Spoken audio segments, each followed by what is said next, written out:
Dites-moi très concrètement là, parce que le problème, il se situe aussi du côté des passagers. Bien sûr. Les clients, ils sont pris en otage en quelque sorte. 44 vols ont été assurés aujourd'hui.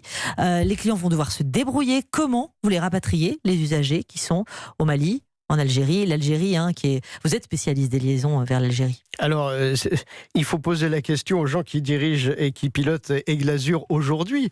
On n'aurait jamais dû arriver à cette situation. Si la proposition de Gérard Roy avait été prise en compte et non pas ignorée depuis le 29 août, nous ne serions pas dans cette situation. Mais vous avez quand même une responsabilité. Vous allez dédommager les clients, les passagers ? Nous n'avons pas de responsabilité. Moi, je n'ai aucune fonction dans l'entreprise, bien évidemment. Au moins nous morale. aurions souhaité morale, mais moi, je suis sur ce dossier depuis 15 jours. Donc, simplement, c'est précisément la problématique à laquelle on se heurte. Une fois encore, un actionnaire a pris ses responsabilités, a proposé un plan de poursuite et de l'argent. Ça a été ignoré. Il y a une urgence, et Philippe donc, Beaune, ça a été aujourd'hui géré par un administrateur provisoire et ils ont mis la société dans cette situation qui est inacceptable pour les passagers et pour les salariés. C'est pour ça que je parlais d'urgence. Donc, comment vont-ils faire? Donc vous n'avez pas d'éléments de réponse ce soir à leur fournir. Mais comment pourrais-je en avoir? Je n'ai aucune information sur ce qu'ils font.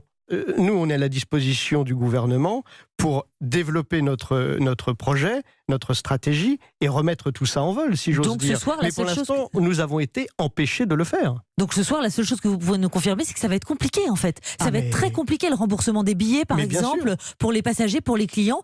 Ils sont coincés. Ah bah aujourd'hui, la façon dont ils gèrent les choses, malheureusement, oui, et nous le déplorons parce que c'est ce que nous aurions évité. Vous n'avez pas votre mot à dire, vous n'avez pas un geste possible, vous n'avez pas possibilité d'intervenir, vous?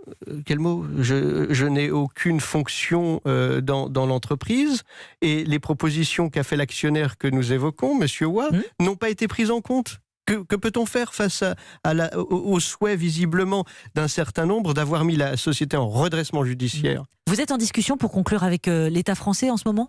Le 29 août dernier, M. Roy était au Syrie, à Bercy, pour proposer ce que je viens d'indiquer, et il n'a pas de réponse à ce stade. Même l'actionnaire chinois Ashena a envoyé hier ou avant-hier un email au Syrie, il n'a même pas obtenu de réponse. Donc ce soir, vous nous dites que vous êtes dans le flou artistique et que ça va être de toute façon compliqué pour les passagers et clients, que vous n'êtes pas en mesure de faire quoi que ce soit.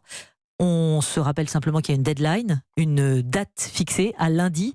Lundi, fin de journée, il faudra un dossier déposé et la réponse à suivre. Bien sûr, et c'est vraiment extrêmement triste de voir une si belle entreprise être laissée comme ça à l'abandon, parce que c'est une trahison des salariés et des passagers. Merci beaucoup Philippe Beaune d'avoir réagi ce soir au micro d'Europe 1. Merci.